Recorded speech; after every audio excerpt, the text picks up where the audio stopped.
Les analyses bactériologiques, donc ça c'est l'analyse des échantillons au traité. Il consiste à faire passer à travers une membrane, voilà, de porosité 0,45, un volume déterminé de l'échantillon. S'il y a des bactéries au niveau de notre échantillon, elles vont être captées par la membrane. Par la suite, là c'est un échantillon de traité. Donc par la suite, pardon. Donc si vous voulez, on peut faire la démonstration. Donc voilà le doigt. Donc déjà on a déposé une membrane ici. Donc voilà, elle est déjà déposée sur notre rampe de filtration. Maintenant on va procéder à la filtration. Donc notre échantillon il va passer à travers la membrane de 0,45 micromètres. S'il y a des bactéries au niveau de notre échantillon, elles vont être captées par la membrane.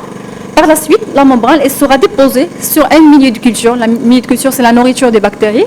Et bien sûr, s'il y a des bactéries, elles vont trouver leur nourriture et il y aura une prolifération bactérienne.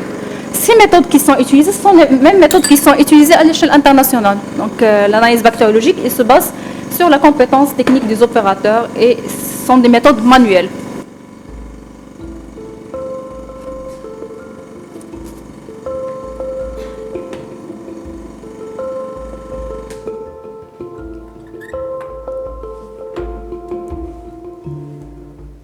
Maintenant, on va récupérer notre membrane et on va la déposer sur le milieu de culture correspondant.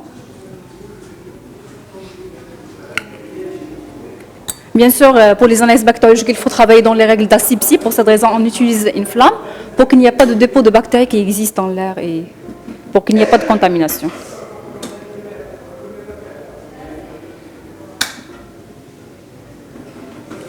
Voilà. Donc par la suite, ces boîtes de pétri, elles vont être incubées dans des incubateurs. Les boîtes de pétri, elles vont être incubées à des températures correspondantes. Voilà.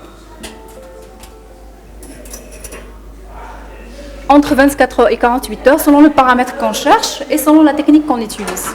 Par la suite, s'il y a une prolifération bactérienne, on va procéder à l'identification.